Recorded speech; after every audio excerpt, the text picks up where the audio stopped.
আসসালামু আলাইকুম প্রিয় ডিফেন্স লাভার বন্ধুরা, মাসুস ডিফেন্স ব্লগ থেকে আপনাদের স্বাগত জানাচ্ছি। আসসালামু আলাইকুম আর রহমতুল্লাহ। আল্লাহ রাব্বুল আলমিনের ছোটো বড় সমস্ত নিয়ামতের জন্য শুক্রিয়া আদায় করছি আলহামদুলিল্লাহ, এবং আল্লাহর কাছে দোয়া করছি আল্লাহ তাআলা যেন সমস্ত বালা মুসিবত এবং আযাবের হাত থেকে বাংলাদেশকে হেফাজত করেন, আমিন। দেখুন, এর আগের পর্বে আমরা বলেছিলাম প্রিয় ডিফেন্স লাভার ভাইরা যে বাংলাদেশের জন্য 8টি রিভারাইন ব্যাটালিয়নের প্রয়োজন। আসলেই তাই, বাংলাদেশের কিছু কিছু জেলা আস্তে আস্তে নিচের দিকে ডাবছে, যেহেতু আমরা ভূগর্ভস্থ পানি উত্তোলন করছি বেশি।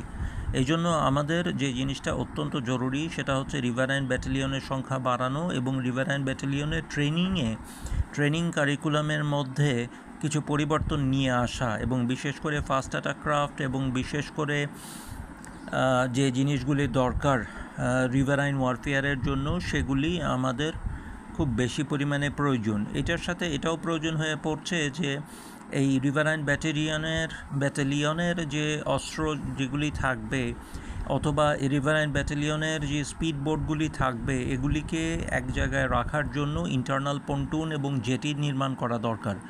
এটি সেনাবাহিনী এবং নৌবাহিনীর যৌথ পদক্ষেপে হওয়া উচিত।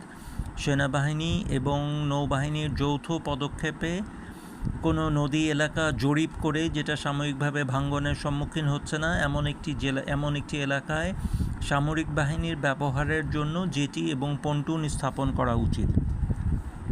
দ্বিতীয় যে জিনিসটা আজকে কথা বলতে চাই সেটা হচ্ছে যে এর আগেও একদিন বলেছিলাম, আমাদের যে ট্রুপস ক্যারিয়ার ট্রাকসগুলি রয়ে গেছে, সেগুলি রেনল্টেরই হোক অথবা অরুণিমা বলিয়ানে সংযোজিত হোক, যেভাবেই হোক না কেন, এই ট্রুপস ক্যারিয়ার এই ট্রাকসগুলিকে রেট্রোফিট করা দরকার, এবং 2 ইঞ্চি পুরো স্টিলের বর্ম চারদিকে আচ্ছাদন করা দরকার।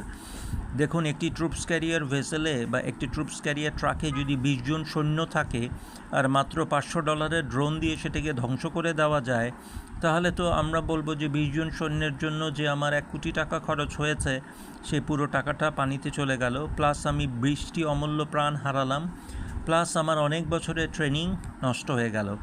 এই জন্য আমাদের বিনীত অনুরোধ, ট্রুপস ক্যারিয়ার যে সমস্ত ট্রাক রয়ে গেছে সেগুলিকে ট্রিপল দিয়ে বা তেরপল দিয়ে না ঢেকে এগুলির চারপাশে 2 ইঞ্চি স্টিলের পুরু প্লেট বা আর্মার লাগানো দরকার, যাতে করে 0.50 BMG ক্যালিবারের রাইফেল থেকে কোনো গুলি শট করলেও সেগুলি সহজে আমাদের সৈন্যদের গায়ে না লাগে, আমাদের সৈন্যদের জীবন বেঁচে যায়।